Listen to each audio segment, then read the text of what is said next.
bonjour à toi. Je viens de présenter un nouveau message aujourd'hui de la part de l'Éternel. Ce message s'intitule « Détends-toi, il sait ce qu'il fait avec toi. » Amen.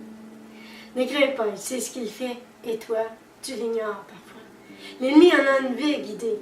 Puis quand je parle de l'ennemi, je parle du malin, du diable. Oui, l'ennemi en a une vie à guider, planifie contre toi bien des problèmes et place bien des pièges sur ta route. Mais crois-tu que le Seigneur peut les ôter? Crois-tu qu'il est là, qu'il veille? Crois-tu qu'il sait exactement ce qu'il fait avec toi? Crois-tu qu'il sait exactement quoi te donner? Voilà qu'aujourd'hui, il est temps de te poser certaines questions, car il veut vivre en toi et te démontrer que tu ne crois pas toujours en lui certains jours. Que tu ne crois pas en lui, ni en tes possibilités. Que tu ne crois pas sincèrement en lui, vraiment, en sa puissance, dans tout l'amour qu'il a pour toi. Il va même te démontrer que tu ne crois pas qu'il sait quoi faire et quand le faire. Non, ça nous arrive des fois de douter. Dire que tu ne sais pas quoi faire et la vie se déroule devant tes yeux. Tout passera, même son œuvre se poursuivra et ses décisions aussi.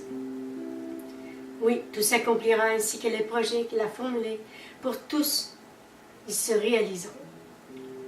Tous, un par un. Tu ne le comprends pas toujours. Tu ne le sais pas toujours non plus. Non, malheureusement, tu ne réalises pas quel Dieu tu veux servir. Tu dois reconnaître en toi-même que tu sers un Dieu d'amour et de puissance. Voilà qui il est, et tu penses le connaître. Non, tu ne le connais pas vraiment. Parce que tu es sans cesse en train de te demander ce que tu feras, ce qu'il fera avec toi, ou de toi, ou pour toi. Oui, encore ce qu'il accomplira pour toi et toi pour lui. Mais quand tu le feras, et ce que tu deviendras, ou encore concernant ce qu'il te demandera d'accomplir en son nom. Mais surtout, quand tout s'accomplira, se réalisera, se concrétisera. Je te dirais, patiente, ne sois pas trop pressé. Je réagis aussi parfois de même, et mon Dieu m'a dit un jour, ne sois pas trop pressé, tu me supplieras de t'accorder un peu de repos. On veut toujours faire bien les choses pour l'Éternel. J'en ai les yeux que ceci est vrai, jamais il ne me ment. Tout ce qu'il me dit est vrai, il est la vérité. Je me demande encore parfois pourquoi je devrais le supplier. C'est sûrement qu'il va m'utiliser, me faire travailler sérieusement et sans relâche. Voulez-vous être utilisé? Voulez-vous travailler pour lui? Cette question revient souvent.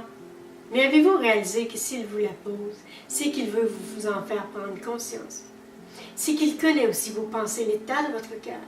Qu'il sait aussi jusqu'où vous êtes prêt à aller, et même quand vous lui direz « c'est assez, Seigneur ». Par contre, jamais il ne se lasse, jamais il ne se détourne.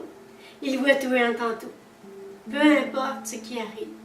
Il insiste pour venir nous aider, mais dans le but de venir changer nos cœurs. Il veut que nous soyons de vrais enfants de lumière, qui agissent comme les enfants de l'Éternel Dieu, qui reflètent son image. C'est pas difficile à comprendre. Lui seul sait qui nous sommes vraiment et quelles sont nos capacités à combattre. Tandis que nous l'ignorons vraiment. Il sait exactement ce qui se passera, ce que nous accomplirons. Ce qui se produira des suites de l'œuvre que nous accomplirons pour lui en son nom. Il sait exactement quelle est notre mission et quand elle doit débuter et se terminer. Tandis que nous l'ignorons. Oui, nous ignorons tout du monde spirituel et des êtres que nous sommes appelés à devenir. Nous sommes les outils du Créateur. Nous sommes pour lui des instruments. Et encore là, le Seigneur doit nous prendre entre ses mains pour que nous accomplissions notre fonction. Donc, c'est normal de ne rien faire sans lui. Mais avec lui, nous pouvons tout accomplir. Avez-vous déjà vu un marteau cogner des clous toute seule? Avez-vous déjà vu le tournevis tourner tout seul? Avez-vous déjà vu la scie scier tout seul? Non. Un instrument n'est utile que dans la main de celui qui l'utilise. Voulez-vous être un instrument? Et voulez-vous être utilisé? Savez-vous quel genre d'instrument vous êtes? Quoi vous servirez? Pensez-vous accomplir votre mission seul et votre fonction sans le Seigneur? Voyons, réfléchissez. Vous ignorez quel genre d'instrument vous êtes? Quelle sera votre fonction ainsi que votre mission? Donc, pour l'instant, c'est normal que vous ne fassiez pas grand-chose ou que vous ne bougiez pas beaucoup certains jours. Vous ne bougerez que lorsque Jésus le demandera, le décidera, vous l'ordonnera. Lui avez-vous demandé de vous utiliser pour le servir? Lui avez-vous demandé s'il veut vous utiliser? Lui avez-vous promis de le servir? Lui seul et en tout temps. Dites-moi, le voulez-vous vraiment? Êtes-vous prêt à tout, peu importe l'outil que vous serez ou la fonction que vous accomplirez? N'oubliez pas que c'est lui qui décide. N'oubliez pas que c'est lui qui sera la main et vous l'instrument. Un instrument ne fait pas n'importe quoi, mais seulement la fonction pour laquelle il est inventé, autrement dit, créé. Si c'est un marteau, il frappe. Si c'est un clou, il s'enfonce. Si c'est une scie, elle scie. Donc la fonction que vous accomplirez et l'instrument que vous serez n'accomplira que ce qu'il doit ou peut accomplir, que ce que le Créateur décide et planifie d'accomplir en réalité, rien d'autre. Amen. Il y a des instruments de tout genre. Il y a des instruments pour tout genre de travaux. Rien pour s'ennuyer et tout pour travailler. Le Seigneur a bien conçu toutes choses et tout ce qu'il a décidé et planifié est d'une logique inimaginable, mais vous l'ignorez vraiment. Commencez-vous à comprendre où je veux vous amener. L'instrument ne décide pas, l'instrument ne choisit pas. Il attend son tour et lorsque le travail est terminé, se repose et attend patiemment.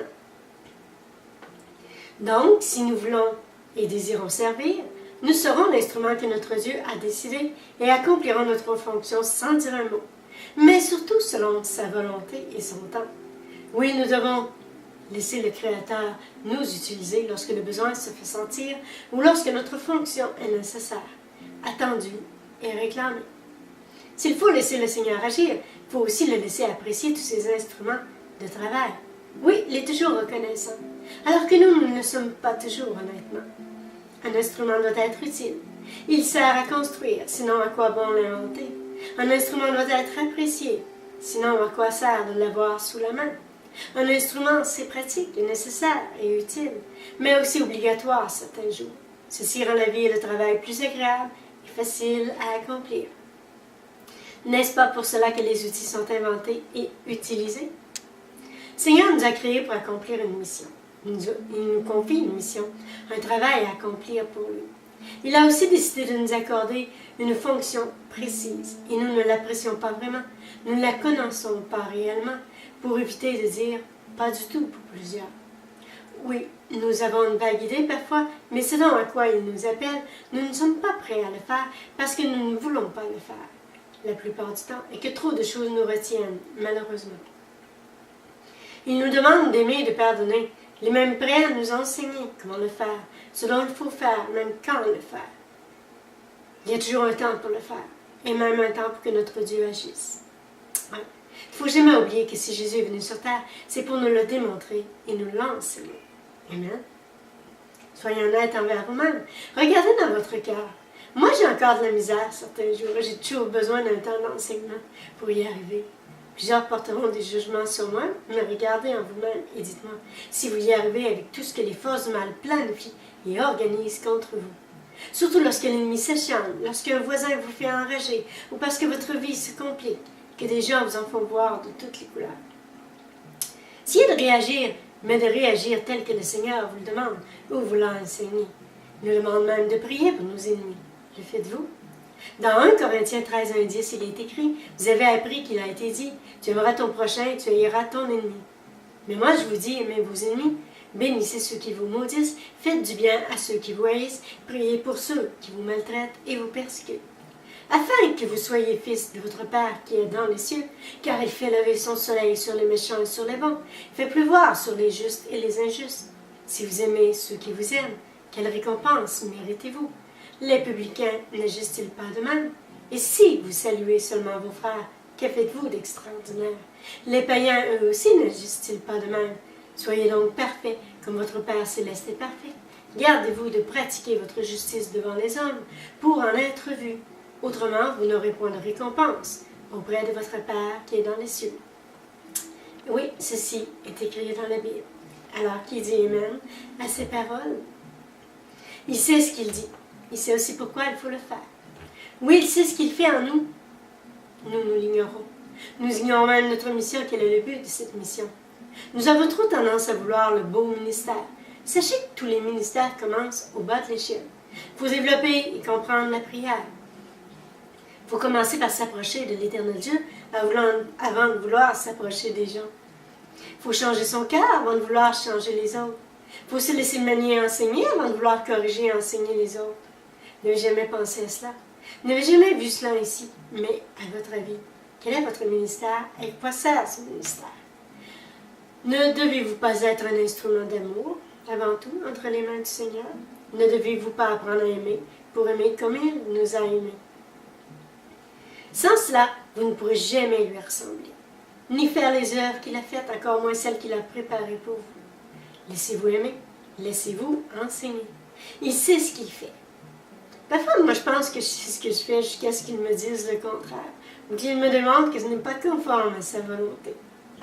Parfois, je crois que telle parole ou vision s'accomplira d'une manière, mais lorsque le temps de l'accomplissement arrive, je vois bien qu'il y a une légère différence. C'est la vision qui est pareille, mais l'interprétation diffère parfois. Il y a toujours quelque chose que je n'avais pas compris, pas vraiment saisi. Pourtant, la vision était claire, mais d'une fois à l'autre, je suis toujours épatée. Il y a toujours un enseignement, et mon Dieu veut que je m'adapte à cet enseignement. Il veut que je prenne ma place d'enfant de Dieu, que je découvre qui je suis, quelle est ma mission, ainsi que le but de cette mission. Et c'est pareil pour vous. Vous, savez-vous quelle est votre mission? Connaissez-vous le but à atteindre? Dites-vous bien que rien n'est compliqué, mais que c'est nous qui compliquons les choses depuis toutes ces années. On m'a expliqué comment aimer, même à travers toutes ces épreuves. Toutes les situations compliquées ne servaient qu'à me faire grandir dans le but de m'apprendre à aimer et à obéir. Oui, il voulait me faire découvrir son amour et le pouvoir de l'amour. Il a détaillé et expliqué ce qu'il attend de moi et tout ce qu'il a préparé pour moi va s'accomplir. Pour vous aussi. Par contre, le plus urgent et important, c'est d'apprendre à aimer, pour aimer tous ceux qui m'entourent, comme il nous a aimés. Vous ne pensez pas que ce chapitre pourrait être intéressant? Oui. Malheureusement, certains croient qu'ils n'ont plus rien à se faire enseigner, tandis que d'autres ne veulent pas se laisser enseigner du tout, et encore moins par n'importe qui. Que pensez-vous que Jésus veut vous enseigner d'abord? À aimer. J'en parle souvent et je le répète souvent, mais c'est tout ce que nous avons besoin de savoir, de comprendre pour mieux vivre ici-bas, et afin d'aider tous ceux qui nous entourent et servir Jésus. Vous pourriez apprendre bien des choses spirituellement, mais sans amour, vous ne serez rien. Pourquoi pensez-vous qu'il doit vous enseigner? Et avez-vous un esprit enseignable? Certains pourraient dire que non, alors c'est pour cela que les cœurs ne changent pas. Par orgueil, ils ne le veulent pas, et ils ont peur d'avoir l'air ridicule ou imbécile aux yeux des hommes. C'est si simple pourtant. Les Écritures ne servent qu'à nous démontrer comment aimer, comment vivre d'amour. Oui, moi je vous conseille, lisez la Bible. C'est important. C'est ce que Jésus est venu faire sur terre. Son passage au milieu des hommes a laissé des traces d'amour. Combien marchent dans ces traces?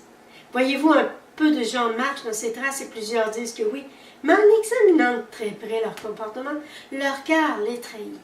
Mais nous, qui nous disons les enfants de notre Dieu, ne voulons-nous pas lui ressembler? Que révèle notre cœur? Est-ce trop difficile de marcher dans ses pas? Maintenant, voici un message qui vient de l'Éternel. Je t'aime. Ce message est très important. Il décide de ce que tu feras bientôt de ta vie. Et demain sera vite arrivé pour toi. Alors, si tu veux remettre à demain, je te dis, c'est le bon temps. C'est le grand jour. Maintenant, aime comme je t'aime. C'est la seule mission à laquelle je t'appelle. Ta vie sera un exemple. Les gens tireront des enseignements de ton comportement, de ta manière de vivre, soit de parler ou d'agir. Ne délaisse pas mes enseignements. Ils servent à t'enseigner comment marcher dans mes pas, comment demeurer sur ce chemin. Je t'aime. Amen. Très beau message de l'Éternel. Moi, je te laisse réfléchir à ce message et je te dis, sois béni au nom de Jésus. Amen.